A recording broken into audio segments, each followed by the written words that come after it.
Hey everyone, my name is Brittany and today I'm going to show you how to make the most delicious cranberry orange shortbread cookies. They're absolutely delicious and so fun for the holidays. Cranberry orange is one of my favorite flavors, so I can't wait to share this with you. So let's get started. I'm going to start this recipe by chopping up 1/4 cup of cranberries.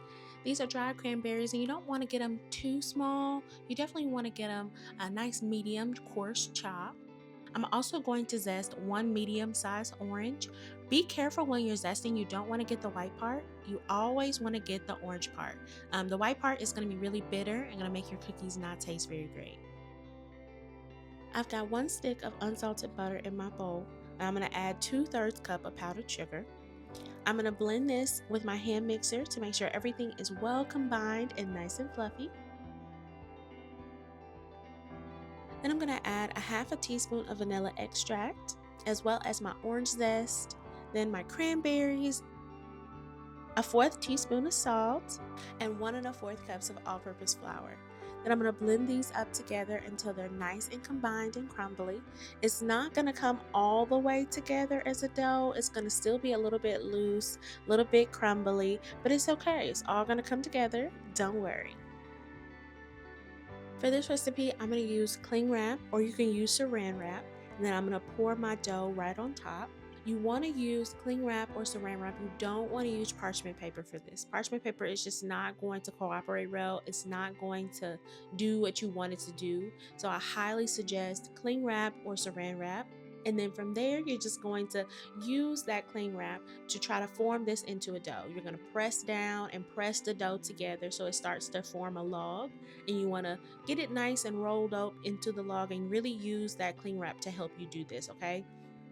Once you've got it fully formed into your log, you're going to twist the ends and then give it one more roll on the countertop to make sure it's nice and round. And then you're going to refrigerate it for about 20 minutes until it's nice and firm. Now we're going to cut our cookies. We're going to cut these about 1/4 of an inch thick. Take your time cutting the cookies. If you do have any cookies crumble or crack, just push them back together gently. This dough is very forgiving, so you can fix any mistake. Once I have all of my cookies cut, I like to go around and pick each one up, kind of reshape it into that circle if it's gotten a little wonky, press out any cracks gently, and just make sure they're all looking good. And then I have 1/4 of a cup of sugar. I'm going to dip each cookie front and back in the sugar and put them out on my parchment paper. I've got my oven preheated to 350 degrees and I'm going to bake these cookies for 15 minutes and you'll start to see a slight golden edge on the bottom. Once they're out of the oven, I'm going to set these aside to cool and I'm going to make my icing. I've got 3/4 cup of powdered sugar. I'm going to add a 1/2 tablespoon of milk. Mix that all up and it's going to be this nice thick consistency. But this is going to be wonderful for when we go to drizzle them over our cookies. Once your cookies are cooled off, you're going to transfer your icing into a piping bag. You're going to cut the tip and then you're just going to drizzle this right over the cookies. If you don't have a piping bag, that's okay. Don't worry. You can also use a Ziploc bag and cut the edge and use that as a piping bag as well if you don't have a traditional piping bag. And then let these cookies set and they are ready to go.